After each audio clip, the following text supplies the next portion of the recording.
ಮಂಡ್ಯ ಜಿಲ್ಲೆ ಈಗ ಭೂಗಳ್ಳರು ಭ್ರಷ್ಟ ಅಧಿಕಾರಿಗಳಿಗೆ ಹಾಟ್ಸ್ಪಾಟ್ ಏನಾದರೂ ಆಗ್ತಾ ಇದೆಯಾ ಅನ್ನೋ ಪ್ರಶ್ನೆ ಎದುರಾಗ್ತಾ ಇದೆ. ಗ್ರಾಮ ಪಂಚಾಯಿತಿಗಳಲ್ಲಿ ಅಕ್ರಮವಾಗಿ ಈ ಖಾತೆಗಳನ್ನು ಮಾಡಲಾಗ್ತಾ ಇದೆ. ಈ ಅಕ್ರಮ ಈ ಖಾತೆಗಳದ್ದೇ ಸದ್ದು ತೀವ್ರವಾಗ್ತಾ ಇದೆ. ಎಲ್ಲಿ ಕೇಳಿದ್ರೂ ಕೂಡ ಅಕ್ರಮವಾಗಿ ಈ ಖಾತೆಗಳನ್ನು ಮಾಡಿಕೊಡ್ತಾ ಇದ್ದಾರೆ ಅಂತ ಆಕ್ರೋಶ ಕೂಡ ಹೊರಹಾಕ್ತಾ ಇದ್ದಾರೆ. ಎಂಡುವಾಳು ಗ್ರಾಮ ಪಂಚಾಯಿತಿ ಒಂದರಲ್ಲೇ ನಾವು ಹೇಳ್ತಾ ಇರೋದು. ಎಂಡುವಾಳು ಗ್ರಾಮ ಪಂಚಾಯಿತಿ ಒಂದರಲ್ಲೇ 1881 ಅಕ್ರಮವಾಗಿ ಈ ಖಾತೆಗಳು ಪತ್ತೆಯಾಗಿದ್ದಾವೆ. ಇದು ಕೇವಲ ಒಂದೇ ಒಂದು ಗ್ರಾಮ ಪಂಚಾಯಿತಿಯ ಹಣೆ ಬರಹ. ತಹಶೀಲ್ದಾರ್ ಅವರು ತನಿಖೆ ಮಾಡಿದಂತಹ ಸಂದರ್ಭದಲ್ಲಿ ತಹಶೀಲ್ದಾರ್ ಅವರ ತನಿಖಾ ವರದಿಯಿಂದ ಈ ವಿಚಾರ ಬಯಲಿಗೆ ಬಂದಿದೆ. ಈ ಅಕ್ರಮ ಬಯಲಿಗೆ ಬಂದ ನಂತರ ಅಧಿಕಾರಿಗಳು ಒಂದು ಕ್ಷಣ ಅಚ್ಚರಿಗೊಂಡಿದ್ದಾರೆ. ಸಾರ್ವಜನಿಕರು ಆಕ್ರೋಶ ಹೊರಹಾಕ್ತಾ ಇದ್ದಾರೆ. ಈ ಹಿಂದೆ ಇದೇ ಪಂಚಾಯಿತಿಯಲ್ಲಿ ಈ ಹಿಂದೆನೂ ಕೂಡ 1281 ಕಡತಗಳ ನಾಪತ್ತೆ ಕೂಡ ಆಗಿತ್ತು. ಈ ವಿಚಾರ ತೀವ್ರ ಸುದ್ದಿ ಕೂಡ ಆಗಿತ್ತು. ಕಡತ ನಾಪತ್ತೆ ಪ್ರಕರಣ ಬೆನ್ನು ಹತ್ತಿದಾಗ ಮತ್ತೊಂದು ಬೃಹತ್ ಪ್ರಕರಣ ಬೆಳಕಿಗೆ ಬರುತ್ತೆ. ಯಾವಾಗ ತಹಶೀಲ್ದಾರ್ ಅವರು ಈ ಕಡತ ಹೋಗಿದ್ದಾದರೂ ಎಲ್ಲಿಗೆ ಅಂತ ತನಿಖೆ ಮಾಡೋದಕ್ಕೆ ಮುಂದಾದರೂ ಆಗ ಈ ಬೃಹತ್ ಅಕ್ರಮ ಏನಿತ್ತು ಇದು ಬೆಳಕಿಗೆ ಬರುತ್ತೆ. ಇನ್ನು ತಹಶೀಲ್ದಾರ್ ಅವರ ವರದಿ ಬಳಿಕ ಈಗ ಸಾರ್ವಜನಿಕರಲ್ಲಿ ಆಕ್ರೋಶ ಕೂಡ ಹೆಚ್ಚಳವಾಗ್ತಾ ಇದೆ. ಮಂಡ್ಯದಲ್ಲಿ ಈ ರೀತಿ ಅಕ್ರಮ ಈ ಖಾತಾ ಏನಿದೆ ಇದು ಒಂದು ರೀತಿ ಹಾಟ್ಸ್ಪಾಟ್ ಆಗ್ತಾ ಇದೆಯಾ ಮಂಡ್ಯ ಜಿಲ್ಲೆ ಅನ್ನೋ ಪ್ರಶ್ನೆ ಕೂಡ ಈಗ ಎದುರಾಗ್ತಾ ಇದೆ. ಜೊತೆಗೆ ಅಧಿಕಾರಿಗಳು ಏನು ಮಾಡ್ತಾ ಇದ್ದಾರೆ, ಅಧಿಕಾರಿಗಳು ಈ ಅಕ್ರಮದಲ್ಲಿ ಭಾಗಿಯಾಗದೆ ಅಕ್ರಮ ನಡೆಯೋದಕ್ಕೆ ಸಾಧ್ಯ ಇಲ್ಲ. ಹೀಗಾಗಿ ಅಂತಹ ಅಧಿಕಾರಿಗಳ ವಿರುದ್ಧ ಕ್ರಮ ಯಾವಾಗ ಅನ್ನೋ ಪ್ರಶ್ನೆ ಕೂಡ ಸಾರ್ವಜನಿಕ ವಲಯದಲ್ಲಿ ಕೇಳಿಬರ್ತಾ ಇದೆ. ಯಾರು ತಮ್ಮ ಸ್ವಂತ ಸ್ವತ್ತನ್ನು ಹೊಂದಿದ್ದಾರೆ ಅಂಥವರು ಸ್ವತ್ತನ್ನು ಕಳೆದುಕೊಳ್ತಾ ಇದ್ದಾರೆ, ಆಸ್ತಿಯನ್ನು ಕಳೆದುಕೊಳ್ತಾ ಇದ್ದಾರೆ. ಅಕ್ರಮವಾಗಿ ಅನೇಕರು ಈ ಖಾತೆಗಳನ್ನು ಮಾಡಿಕೊಳ್ತಾ ಇರುವಂಥದ್ದು ಬೆಳಕಿಗೆ ಬರ್ತಾ ಇದೆ. ಇನ್ನು 1929 ಈ ಖಾತಾ ಫೈಲ್ಗಳನ್ನು ಪರಿಶೀಲನೆ ಮಾಡಲಾಗಿತ್ತು.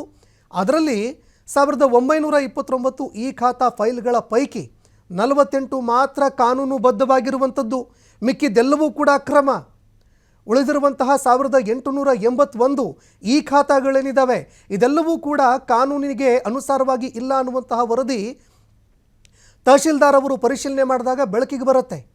ಉಪ ಲೋಕಾಯುಕ್ತರಿಂದ ಅಕ್ರಮಗಳು ಏನಿತ್ತು ಎಲ್ಲವೂ ಕೂಡ ಅನಾವರಣ ಆಗಿದೆ. ಈಗ ಕಳೆದ ವರ್ಷ ಮಂಡ್ಯ ಜಿಲ್ಲಾ ಪ್ರವಾಸವನ್ನು ಹಮ್ಮಿಕೊಂಡಿದ್ರು ಉಪ ಲೋಕಾಯುಕ್ತರು.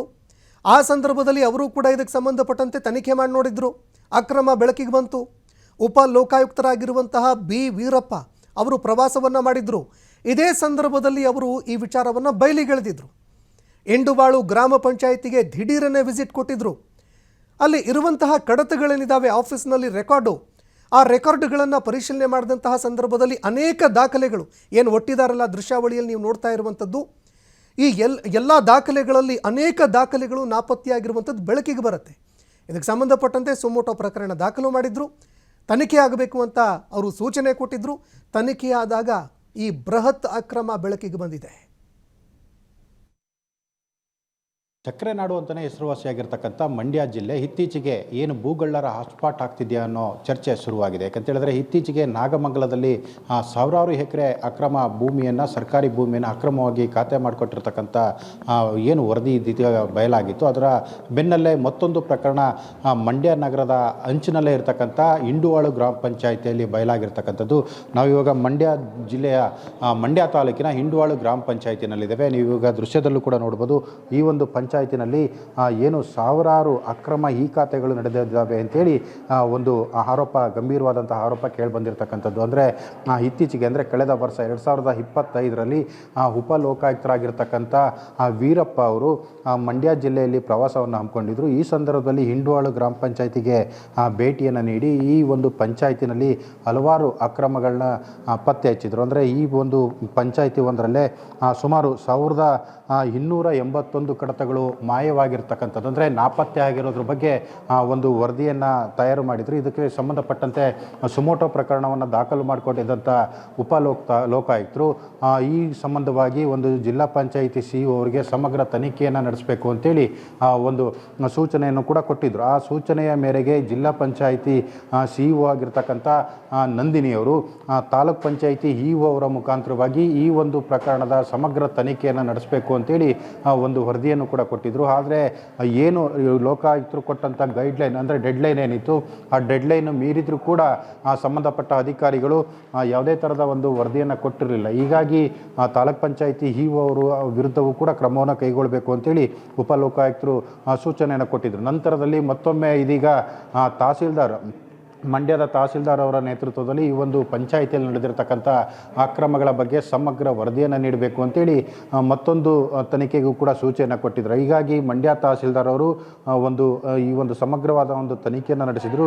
ಈ ಸಂದರ್ಭದಲ್ಲಿ ಮಂಡ್ಯದ ಇಂಡ್ವಾಳು ಪಂಚಾಯಿತಿ ಏನಿದೆ, ಇಂಡ್ವಾಳು ಗ್ರಾಮ ಪಂಚಾಯಿತಿ ಒಂದರಲ್ಲೇ 1881 ಅಕ್ರಮ ಈ ಖಾತೆಗಳು ಪತ್ತೆಯಾಗಿರ್ತಕ್ಕಂಥದ್ದು ತಹಸೀಲ್ದಾರ್ ವರದಿಯಿಂದ, ಅಂದರೆ ತನಿಖಾ ವರದಿಯಿಂದ ಬಯಲಾಗಿರ್ತಕ್ಕಂಥದ್ದು. ಹೇಳ್ಬೇಕಂತ ಹೇಳಿದ್ರೆ, ಒಂದು ಕಡೆ ಲೋಕಾಯುಕ್ತರ ದಾಳಿಯಿಂದಾಗಿ ಈ ಒಂದು ಭೂಗಳ್ಳರ ಅಕ್ರಮ ಮತ್ತು ಅಕ್ರಮಕ್ಕೆ ಸಾಥ್ನ ನೀಡ್ತಿರ್ತಕ್ಕಂಥ ಭ್ರಷ್ಟ ಅಧಿಕಾರಿಗಳ ಒಂದೊಂದೇ ಮುಖವಾಡಗಳು ಕೂಡ ಬಯಲಾಗ್ತಿದೆ. ಮತ್ತೊಂದು ಕಡೆ ಏನು ಒಂದು ರೀತಿಯಲ್ಲಿ ಒಂದು ಸಕ್ಕರೆ ನಾಡು ಅಂತಲೇ ಹೆಸರುವಾಸಿಯಾಗಿರ್ತಕ್ಕಂಥ ಮಂಡ್ಯ ಜಿಲ್ಲೆ ಇದೀಗ ಭೂಗಳ್ಳರ ಮತ್ತು ಭ್ರಷ್ಟ ಅಧಿಕಾರಿಗಳ ಹಾಟ್ಸ್ಪಾಟ್ ಆಗ್ತಿದೆಯಾ ಅನ್ನೋ ಒಂದು ಚರ್ಚೆ ಕೂಡ ಶುರುವಾಗಿರ್ತಕ್ಕಂಥದ್ದು. ಏನೇ ಆಗಲಿ, ಅಂತಿಮವಾಗಿ ಲೋಕಾಯುಕ್ತರು ಕೈಗೊಂಡಿರ್ತಕ್ಕಂಥ ಈ ಒಂದು ಅಕ್ರಮದ ವಿರುದ್ಧದ ಬೇಟೆ ಸಮಗ್ರವಾಗಿ ಆಗಬೇಕು, ತನಿಖೆ ಆಗಬೇಕು. ತಪ್ಪಿತಸ್ಥ ಅಧಿಕಾರಿಗಳು ಮತ್ತು ಸಿಬ್ಬಂದಿ ಯಾರಿದ್ದಾರೆ ಅವ್ರ ವಿರುದ್ಧ ಕಾನೂನು ಕ್ರಮ ಆಗಬೇಕು ಅನ್ನೋ ಒಂದು ಆಗ್ರಹ ಕೂಡ ಕೇಳಿ ಬರ್ತಾ ಇರ್ತಕ್ಕಂಥದ್ದು. ಕ್ಯಾಮ್ರಾ ಪರ್ಸನ್ ರಜನೀಶ್ ಪಾಟೀಲ್ ಜೊತೆ ಶಶಿಕುಮಾರ್ ದೊಡ್ಡಯ್ಯ, TV5 ಕನ್ನಡ, ಮಂಡ್ಯ. ಸೊ ಇನ್ನು ಆ್ಯಸ್ ಸಚ್ ನನಗೆ ಲೋಕಾಯುಕ್ತ ರಿಪೋರ್ಟ್ ಇನ್ನೂ ಇವತ್ತಿಗೂ ರಿಸೀವ್ ಆಗಿಲ್ಲ, ಇನ್ನು ರಿಸೀವ್ ಆಗಬೇಕು. ಬಟ್ ನನಗೆ ವಾಟ್ಸಪ್ ಮುಖಾಂತರ ಸಿಕ್ಕಿದೆ ಆ್ಯಸ್ ಆಫ್ ನೋ. ಸೊ ಅದರಲ್ಲಿ ಪ್ರೈಮಾ ಫೇಸಿ ಏನು ಹೇಳಿದ್ದಾರೆ, ತಹಸೀಲ್ದಾರ್ ಅವರ ಒಂದು ರಿಪೋರ್ಟನ್ನು ಡೆಪ್ಟಿ ತಹಸೀಲ್ದಾರು ಅವ್ರಿಗೆ ಸಬ್ಮಿಟ್ ಮಾಡಿದ್ದಾರೆ ಮಾನ್ಯ ಉಪಲೋಕಾಯುಕ್ತರಿಗೆ ಅನ್ನೋದು ಉಲ್ಲೇಖ ಇದೆ.